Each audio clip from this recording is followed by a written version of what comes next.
Earlier you were talking about the differences between a temporary feeling of clarity and like enlightenment, which suggests that enlightenment is more maintained and consistent. So is clarity something that can disappear over time if you don't practice enough? And do people who practice ever write things down to help them maintain that sense, or is it not necessary? Don't maintain anything. Don't try to maintain anything. Just be clear now. What color is this? Okay, that's clear. Now, next time your mother yells at you something, see if you have that simple, clear mind or not. My technique was say yes, and then go do what I want, and get in trouble later. That was my technique with my mother. She never forgot, but at least I didn't do it right in front of her. Yeah. Just clear now. So that's why we have, you haven't had an interview yet, but the first point in Buddhism is realize your true nature is before thinking. Okay? Realize that has to come from experience. And it's not, for me, it wasn't like, whoa, some big thing happened. It was like some feeling or thought disappeared. Where'd that go? It was like that kind of space between things. And sometimes it's something you read or hear. Sometimes it's something that just happens. I was 7 years in the Zen Center. After 1 year, I asked Sung San, I want to be a monk. He said, why? And I said, why not? And then he said, no. Why is very important. I was 27, but I felt like a 4-year-old kid, why not? And then I realized, I don't know why. And he explained, no, why is very important. If you only become a Sanin because of the feeling, one day that feeling changes, then you have a problem. Same thing about getting married. If it's just a feeling, those feelings are going to change. Or being a mom or a dad, you're going to have a whole lot of different feelings. If your direction is clear, you can use that well and deal with it well. Okay?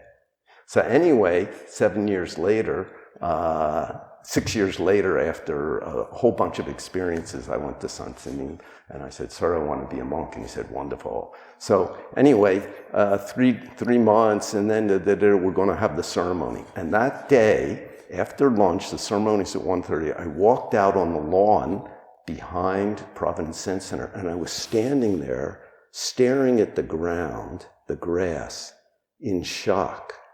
I have no idea why I'm becoming a monk. It wasn't like I was thinking, I want to do this or that or not do this. I'd been sitting that weekend having these imaginary conversations with the men that I had lived in the Zen Center with, trying to explain to them why I was becoming a monk, which was ridiculous. It was all explanation in my head, and I'm just staring at the ground. I have absolutely no idea. That's stuck mind.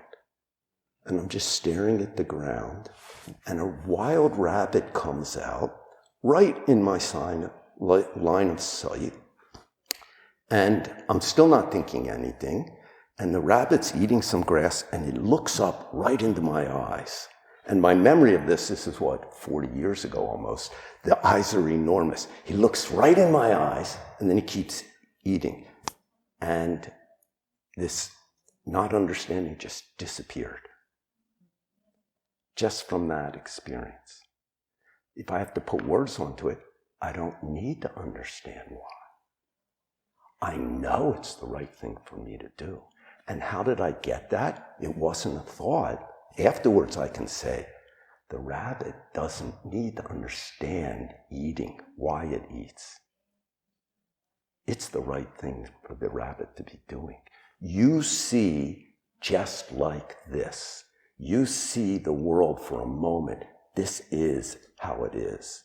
And not an idea, because an idea will always be off. That's why we say in Zen, it's got to be an experience. But you have to put yourself, most people have to put themselves in training situations. So you're here, you're 18, right? That's amazing.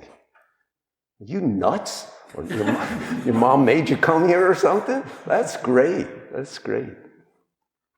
Yeah, you just do it. I forget your question. What was your question? I kind of phrased it for it was something about maintaining and like how. Oh, don't maintain anything. You know, when you are walking down the street, that's a feeling. Just become clear like a mirror. Okay? Our true nature, our body and mind will function as a mirror when we're not holding anything. It will just reflect. Okay? Automatically it will reflect. And the problem is if we hold. So if somebody's beating a kid again and again and again, or telling them, you're stupid, you're stupid, you're stupid, that one moment's no problem, but they hold it. And then they think that way. It's deep inside. They may not even be aware that they're holding it. And then one day it comes out against somebody else. So you just have to see what are you holding. And then at some moment, it's gone. That moment is your original nature. But don't try and hold it. It's like love. Oh, I have such a good feeling. And then 6 months later, well, I like you. Oh, you know, it's something I remember he'd always say, 2 people kiss, and it's like their lips touch, it's electricity. And then 5 years later, their lips touch and no feeling at all. It's the same lips. It's your mind that makes all that. So you're experiencing your mind now with your body. So instead of trying to maintain something, you just each moment try and be like Moment to moment.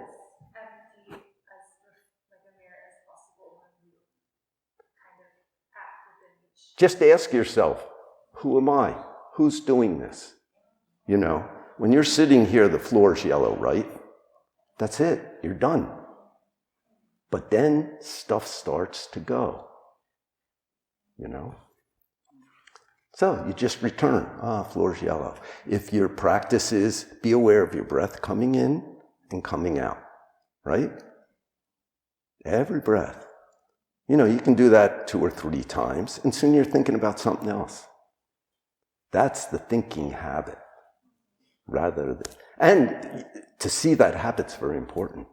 But then you just come back. And it's a pain sometimes. But it's much better than,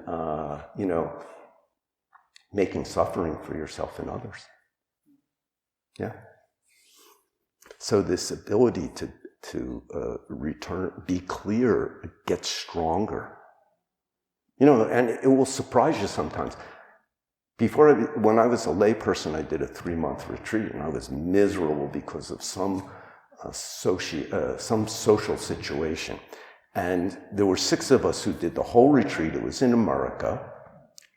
And we really didn't talk to each other. We didn't have any jobs. We were separate from the Zen center, didn't buy the food, didn't cook the food, didn't wash the dishes.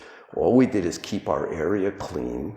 And we cut wood every day for about an hour and stacked it in the basement where the Zen center people used wood to heat the whole building.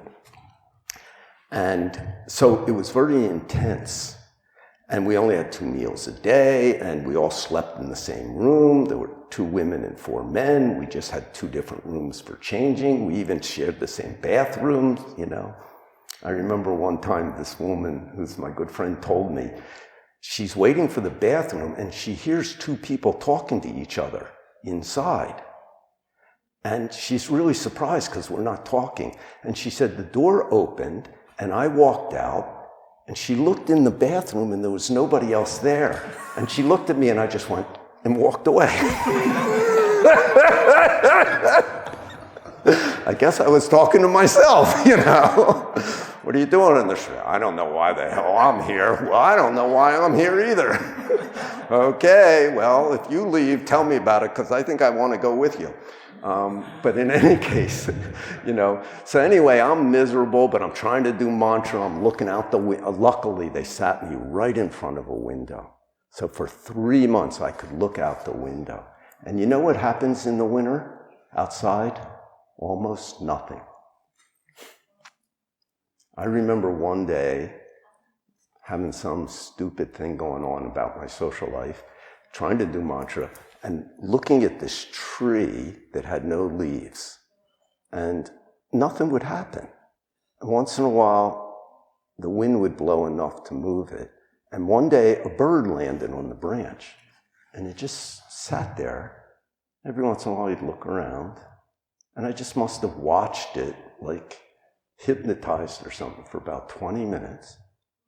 And then look around, and then the bird flew away. You know, my brain slowed down enough that I could just look at something.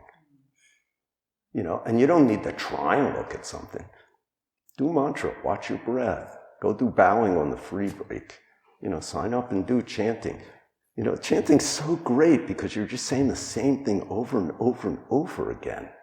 And you can see what your habit makes. Different thinking, different this and that. But by trying to do that, you are taking away some of that energy that is going into these habits of checking and holding and wanting and attaching. You're a little bit taking it away by returning to just now, just now. And we usually can't do that unless we have some kind of anchor, you know. Either we really strongly wonder, what am I?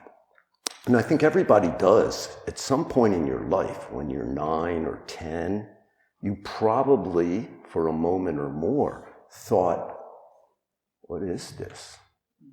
I mean, I remember doing that for sure. What's going on here? You know, and then you forget about it and do your other stuff. And sometimes when we're teenagers, it come back, like, what's going on here? You know? And then maybe when you're dying, it's like, what was that all about? You know? But you come here, and after a while, you're like, why the hell did I come here? What's going on? You know? Floor's yellow, you know? Yeah, floor's yellow.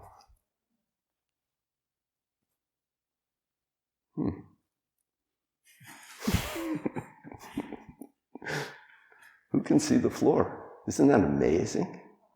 We have this thing here. It's got radar, global radar, that's always on. But we have so much attachment to the body's feelings and what do I want and all our thinking that our radar's not working very well. You know? Your clear mind is always on. You just start to notice all the unnecessary stuff, and just noticing it will reduce it. And yeah. One this book said, Buddha lately, in his late time, maybe he will accept Mara. Welcome, Mara. He did. Yeah. That's why you're here. He says, welcome. Thank you for coming. It's not against name and form. Don't resist anything, that means. So your situation is too comfortable. That's your only problem. It's too good. Otherwise, you wouldn't worry about that. Of course, Mara's not just do it. Just do your life. Don't think about Mara and clear mirror. That's just talking. That's somebody else's medicine, not your medicine.